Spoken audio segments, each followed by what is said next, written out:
بسم اللہ الرحمن الرحیم۔ السلام علیکم۔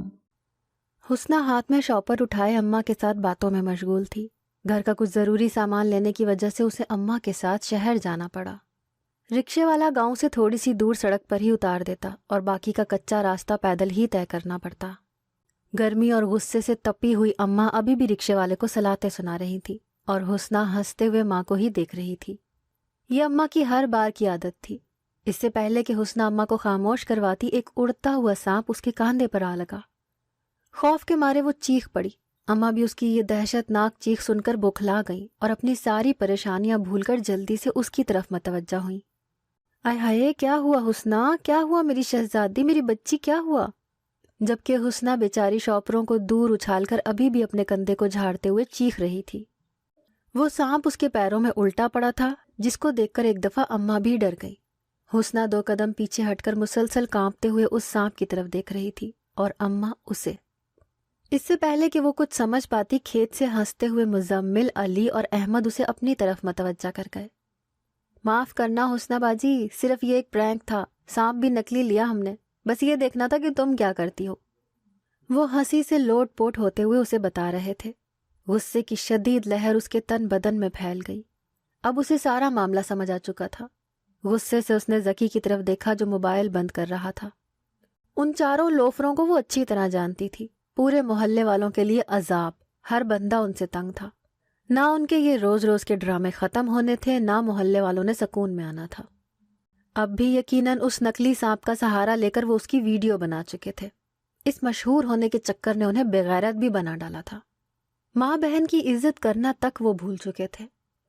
اماں بآواز بلند ان کو گالیوں سے نواز رہی تھی جن کا ان پر کم ہی اثر ہوتا۔ وہ ہرگز ان لوفروں کے منہ نہیں لگنا چاہتی تھی۔ غصے اور بے بسی سے اس کی آنکھوں میں آنسو تھے۔ پوری راہ وہ اس ٹک ٹاک بنانے والی کمپنی کو گالیاں دیتی رہی جس نے آج کی نوجوان نسل کو گمراہ کر ڈالا ہے۔ گھر پہنچ کر بھی وہ دیر تک اپنے کمرے میں بیٹھ کر روتی رہی۔ اماں نے تو پکا ٹھان لیا تھا شام کو وہ جا کر چاروں کے باپوں کو خوب سنا کر آئے گی، جو اپنے بچوں کی اچھی تربیت کرنا تو جیسے بھول ہی گئے تھے۔ مگر وہ جانتی تھی اس سب کا کوئی فائدہ نہیں ہے۔ مزمل، علی، احمد اور ذکی، 3-4 لڑکوں کا بدنام گروہ پچھلے 6 ماہ سے ٹک ٹاک جیسے موذی مرض میں مبتلا تھا، جو ایک واقعی لا علاج مرض تھا۔ ان چاروں کے باپ جتنے غریب اور شریف تھے، یہ 4 لڑکے اتنے ہی لفنگے اور لوفر بن گئے۔ رہی صحیح کسر ٹک ٹاک پر مشہور ہونے کے بھوت نے ادا کر دی۔ محلے کا کوئی بندہ ان کے کارناموں سے بچا ہوا نہیں تھا۔